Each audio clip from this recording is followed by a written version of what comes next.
Yesterday, we talked about what Utah needs to do to beat USC, but what does USC need to do to avoid dropping both their meetings with the Utes this year? Let's go. Are Locked On Pac-12, your daily podcast on the Pac-12 Conference. It's the Locked On Podcast Network, your team every day.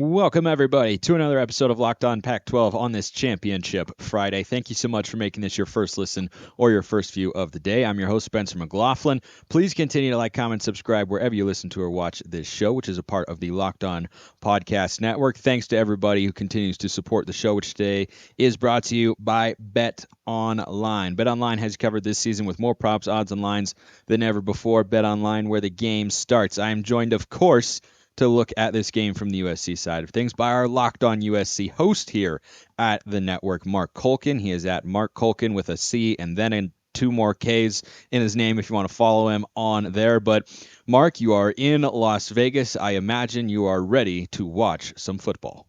Cannot wait. It's been a long look for USC fans. This has been a long time coming. So to get back to the promised land, so to speak, city of sin, feels good. And to be one win away from a college football playoff appearance is pretty remarkable. But let's focus on what is in front of USC here, because as Trojan fans well know, it is not an opponent that you are going to be able to roll over in the Utah Utes, who come in 9-3. So let's start with the biggest thing that USC has to do in this game, Marc. I look at it and say, man, I feel like they've got to just control Dalton Kincaid. I really think it's pretty easy. Well, not easy, but simple perhaps defensively. I think if you control Kincaid, the passing attack for Utah becomes very, very limited. What do you think is the biggest thing USC needs to do to get a win? I think they just need to continue doing what they've done for the last few weeks of the season defensively, and that is bow up at the neck and stop the other team from running the ball. So they did that against UCLA and held Zach Charbonnet below 100 yards. Then last week against Notre Dame, they said, oh, we're going to play at old school football, and they held the entire Notre Dame offense below 100 yards rushing.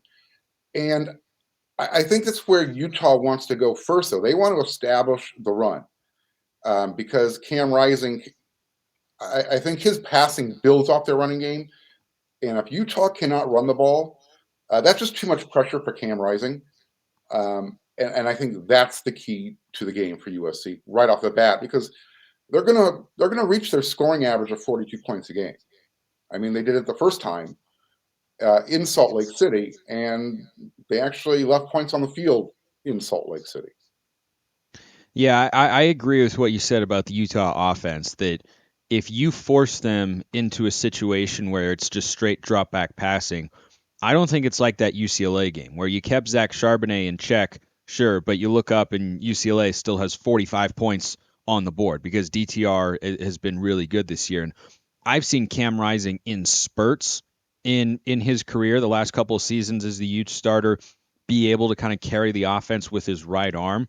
But I think he's at his best, and the offense as a whole is at its best when he has the play action available to him. And that's what was killing USC in their first meeting, right? I mean, a lot of Dalton Kincaid's catches were just kind of split zone action, and he runs out into the flat, and there was nobody really there. But I'm with you that USC's rush defense has been much more impressive in that front. But one thing that's, yeah, if you have a thought, go ahead. No, to your point with Dalton Kincaid and the tight end, he definitely hurt USC. I don't want to poo-poo around it, but he also had nearly 100 yards after the catch, right? And that was where USC got hurt. So if they just tackle better, which they've been doing as the season went on, and again stop the run, I don't think Dalton Kincaid goes out for an NFL All-Pro type of game again. Yeah, he's a tough guy to bring down in space, right? It's a simple formula for sure. It is certainly easier said than done for a guy who also is probably playing with a little bit of a chip on his shoulder. I was talking with JT Wistersill of Locked On Utes yesterday. I Mm. know that Utes fans are certainly peeved that he didn't get into the finalist category for the Mackey Award for Yes, the man. best He tight gets my end in the vote. country. He gets my vote. I don't know how that happened. Anyway, that's entirely a separate conversation. I want to stick with the USC defense here because when they've been at their best, Mark, or when they've been most impactful in a game, I think is the best way to put it, is when they're forcing turnovers. They haven't been a defense that is going to consistently force 3-and-outs or hold you to field goals. They're at their best when they are forcing turnovers, whether it's deep in your own territory or deep in the red zone. They have been able to do it all season long. And I don't think it's a coincidence that their only loss of the season to this Utah team came in a game where they forced just one turnover. I think if you look at it and say if USC's got 2 to 3 turnovers, they're probably in a good place, in a good position to win this game. How do you think that happens for this USC defense after failing to intercept Cam Rising in the first meeting and forcing a fumble down inside the 10? Well, if we want to get technical about it, Spencer, they did intercept him in the last meeting, but Well, then there was a couple judgment calls that went against USC. That it changed the complexion of the game at that point because it's the difference between 21-0 and 14-7. So, but yes, again, giving pressure on Cam Rising is going to be important because, like you mentioned, there's one game this year where USC only gets credit for forcing one turnover, and that's the game they lost. And when they did force that turnover, they went on I can't even say it was a long offensive drive because they only netted 27 yards. However, they kept the ball for almost 5 minutes before they gave it back up. So it was a negative possession. And you can't afford to do that when your defense is giving up touchdowns on the other side. So, yes, USC just needs to get back on schedule, create 2 turnovers, and usually they win a game. I think the formula for Utah here, at least to some extent, when you have an offense that's humming the way USC's is, led, of course, by Caleb Williams, who is spectacular, as I've been talking about here on the show, and everybody has in college football. And it's nice to see somebody on the West Coast getting the credit they deserve. I don't think Michael Penix is getting the love he deserves. Dalton Kincaid certainly isn't. We can go all the way back to Christian McCaffrey and whatnot and such. And, we could go for 30 minutes about the reasons for all of that. But They the didn't go to formula for USC. yeah, well, yeah, that is certainly a component to what I am speaking about. But the formula for Utah, Mark, in this sort of game, when you just look at the styles that they play, be able to run the football, control the clock, keep Caleb Williams standing on the sideline and watching this game, is USC's only answer really to force turnovers to stop that from taking place and not allow Utah to go on, 7 or 8 minute scoring drives? I I I suppose so. I mean, I haven't seen a scenario yet where USC doesn't come out on top because they score. They force the other team to have to score every time they have the ball. If USC gets 8 possessions a game and they score 6 of them, even if they're not touchdowns, you're still forcing the other team to score every single time. And again, it's happened one time so far this year. Oregon State came close, but again, when they turned it over 4 times, USC for what it was on the road, that was by far Caleb's worst game of the season. So if Utah can recreate that Oregon State magic from that night defensively, maybe that's how you do it. It takes Caleb Williams imploding, I guess, just being off, and it hasn't happened. That's why he's winning the Heisman in a couple weeks. Yeah, and I think the Oregon State game is the only one you could look at and say that is not a good game from Caleb Williams, but literally each of the other 11, he's been marching the offense up and down the field. He's protecting the ball as well, and he's a big reason why, according to our friends at BetOnline, USC is a 2.5-point favorite at the moment. And BetOnline.net is, as always, your number one source for sports betting info, stats, news, and analysis. Get the latest odds and trends for every professional and amateur league out there, from football to basketball to soccer and esports. We've got it all at betonline.net. BetOnline.net, that is. And if you love sports podcasts, you can find those at BetOnline as well. We're always the fastest and easiest way to get your betting fix. Head to the website today or use your mobile device to learn more. BetOnline, where the game starts. So, Marc, let's talk about that USC offense that has got the best player in college football, to be sure. Offensive line has been fantastic. No Travis Dye, apparently no problem. I still think he brings a dimension to the offense they're missing a little bit, but Austin Jones is clearly, at the very least serviceable, and at his best is giving you everything you got with Travis Dye. The running game for USC to balance that passing attack and not put it all on Caleb Williams all the time, I think does need to be there. I don't think they need to go crazy, but you got to be over probably 100 to 125 yards on the ground at least. And if Caleb gives you 300 plus, I think that's enough for USC to win the game. But where do you feel like the Trojans' rushing attack is right now heading into this matchup with Utah? I think it's heading in the direction they want it to.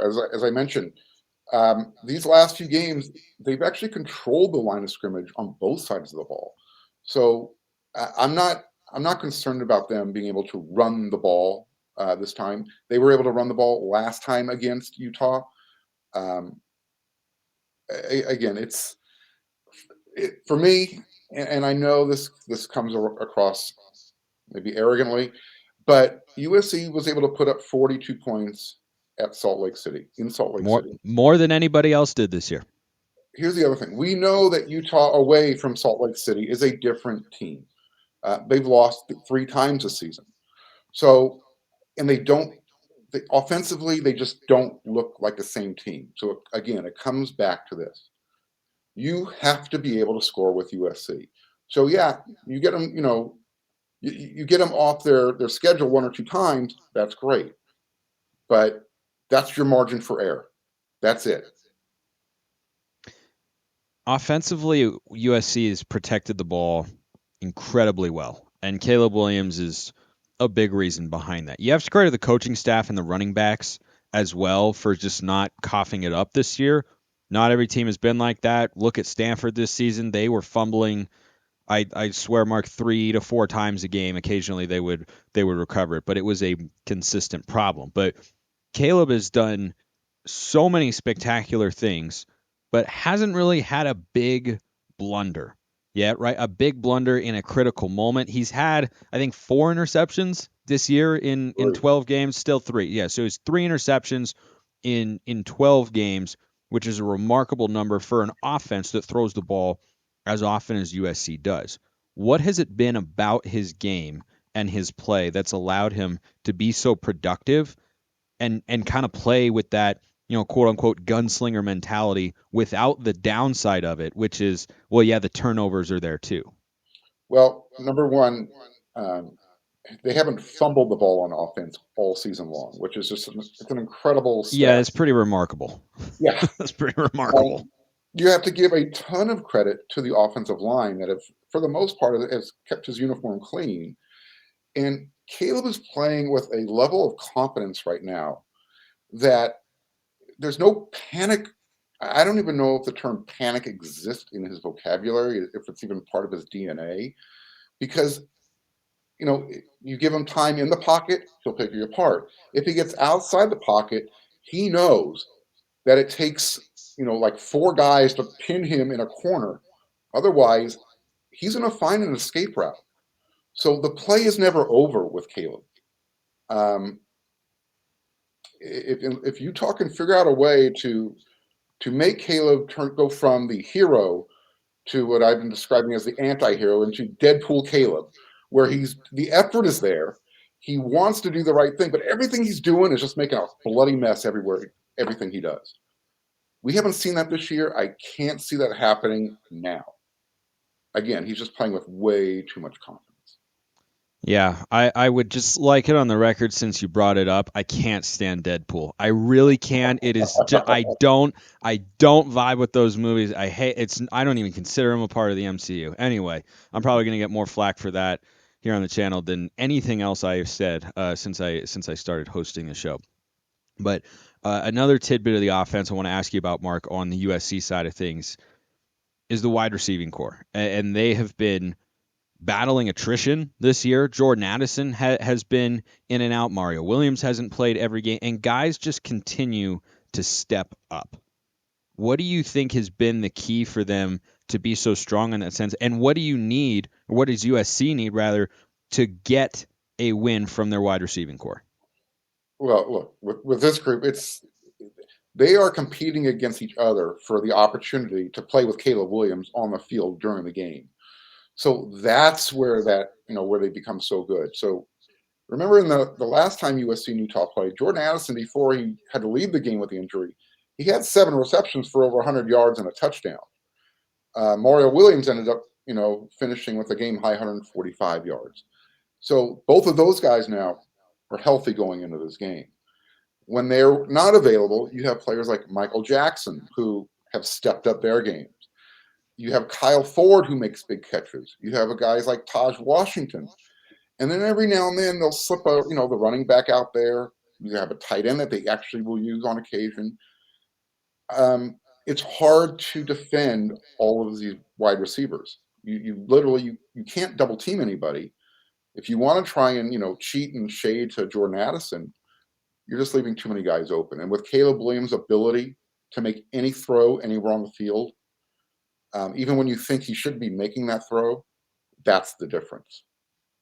One thing that USC has been really good at this year, because of who they have at quarterback with Caleb Williams, is the scramble drill, right? First, second read not there. Williams finds a seam, slithers out of the pocket, finds open space, and he's not Cam Newton out there where he wants to take off running, go downhill, and lower his shoulder. Like, he runs to throw, which I think is a great trait for a quarterback as mobile as him. Because some guys move so that they can run, but Caleb Williams gets out of the pocket so that he can create down the field, and USC's created a lot of great passing plays in that sense.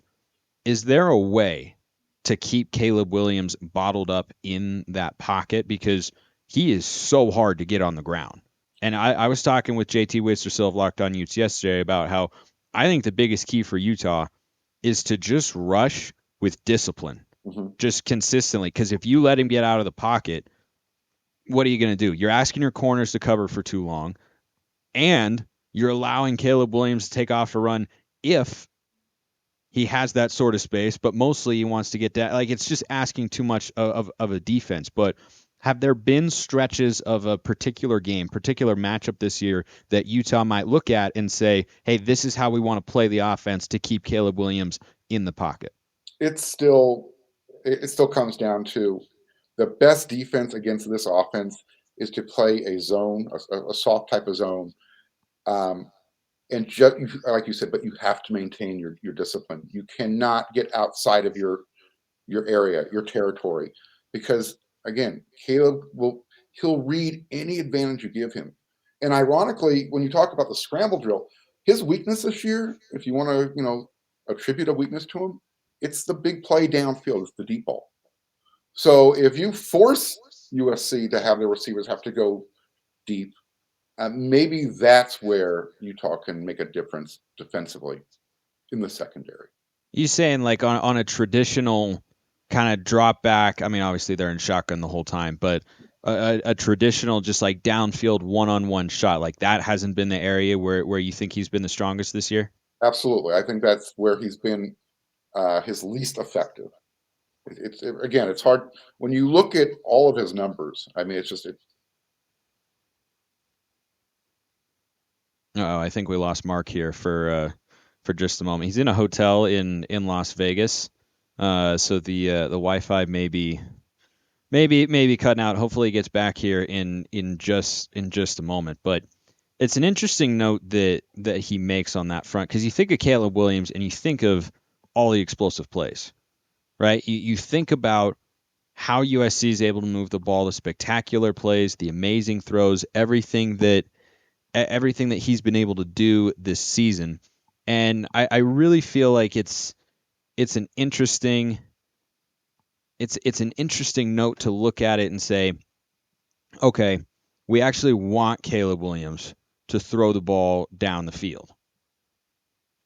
And it does sound kind of ridiculous, but now as I think about it more and more, How many times this year has USC had a big play down the field on, say, a one-on-one shot down the sideline? I'm not saying it hasn't happened, but those big explosive plays, Lincoln Riley is so good and smart schematically with what he does offensively. He likes to get plays into the middle of the field. That's where the receivers have always found a lot of space. And so I think with Caleb Williams, if you're going to make him make throws from the pocket, maybe you do want to say, you know what, try and beat us over the top. Because a fascinating matchup that I'll ask Marc about here once he hops back on is Jordan Addison against Clark Phillips.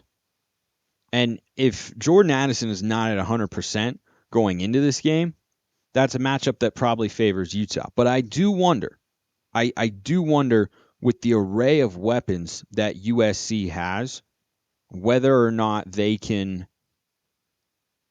whether or not they, being Utah, of course, allow Clark Phillips to just shadow him, or if they'll keep him on a side of the field he particularly likes. I think just from a speed perspective, Utah is probably best suited to take Phillips, put him on Addison, and say, let's make him beat us there, and we're just going to keep on rolling. Marc is back fighting through technical issues over there. But anyway, Marc, while you were gone, I got us into the conversation with regards to matchups in the secondary, and Clark Mhm. Phillips is of course the best corner that Utah has, one of the best in all of the Pac-12.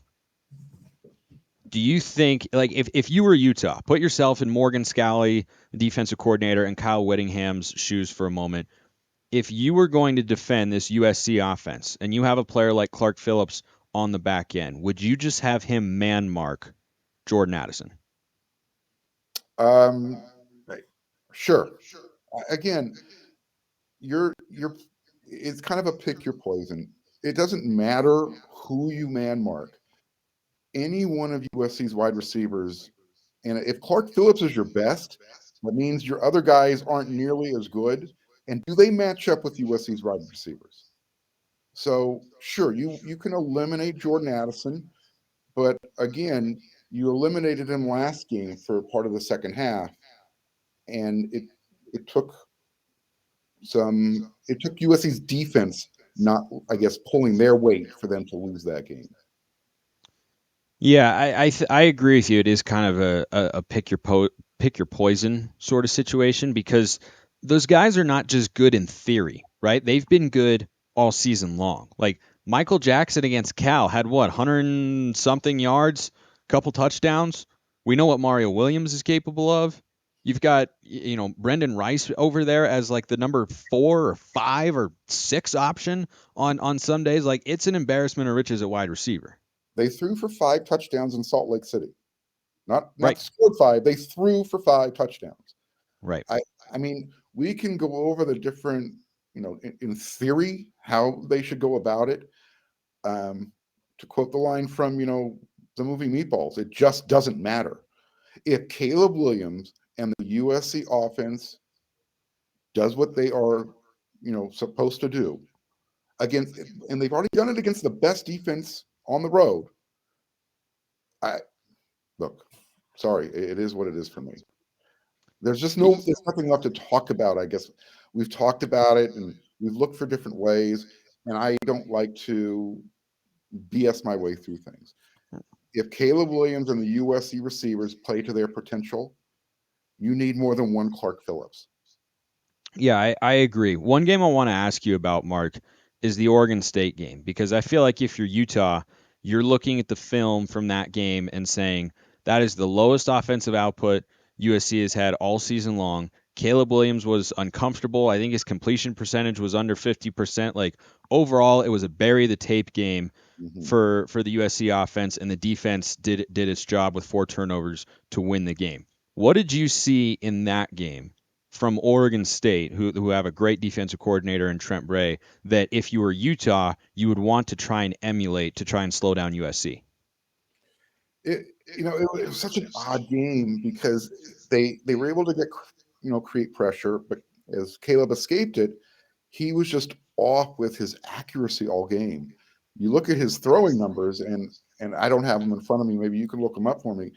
Um, I believe he missed close to 15, 16 throws in that game. So it was when you're on the road, um, and for USC, Corvallis has always been their house of horrors. Yep. And I don't know if it was, He was 16 of 36 in that game there you go. It was with even with worse than 180 yards and a touchdown. there you go. It was even worse than I remembered. So it was more of that soft zone defense. Caleb just being off. We people talk about the how certain fields can play with people. Oregon State's field has one of those crowns, and so with Caleb rolling out, you go from being high to low, and did that affect him for the first time playing on that field? Who knows? He just looked like he had never seen a football before throwing it in that game. He hasn't looked like that since, No. and so we're hoping that that Caleb doesn't show up again. Finally, with Marc Culkin of Locked On at USC, it's game prediction time, Mark. And here in Locked On Pac-12, been waiting for this game all season long. Cannot wait. Love the matchup. A lot of enticing storylines. USC and the Pac-12 by default, of course, in the running for a college football playoff slot. There's a lot of different reasons that I could pick Utah, but I right now could not in good faith say that I feel more confident in Utah with how Cam Rising has been kind of iffy the last couple of weeks compared to what Caleb Williams and USC are doing. I would lay the 2.5 points. I'd pick USC, and I do think USC gets the revenge. I think it reminds me, Mark, of when Oregon went to the playoff in the 2014 season. They lost to a really good Arizona team at home. Now, USC was on the road, of course, but they lost to them at home. That was their only loss of the season. They played them again in the Pac-12 championship game, and with a Heisman Trophy caliber quarterback, that was kind of the difference, right? Is Utah had done, or Arizona had done enough in that meeting at Autzen Stadium to beat the Ducks, and Salt Lake City provided enough juice for Utah to beat USC. But I think down on a neutral site, I think USC gets the revenge and ends the Pac-12's playoff drought. Oh God, from your mouth to God's ears. But it's not just the players who want this game. I know how badly Caleb took this loss. I know how angry Tooley was after the game. There's also the Lincoln Riley factor. So far in his young coaching career, he's been beaten by a team during the regular season, and he went on to face that same team in the conference championship game at the end of the year. Lincoln is also a very competitive person. He wants the chance to, right the wrong from the last time. So, he's looking to go 3 for 3 when that Mulligan game comes around. So, final score: USC 42, Utah 27.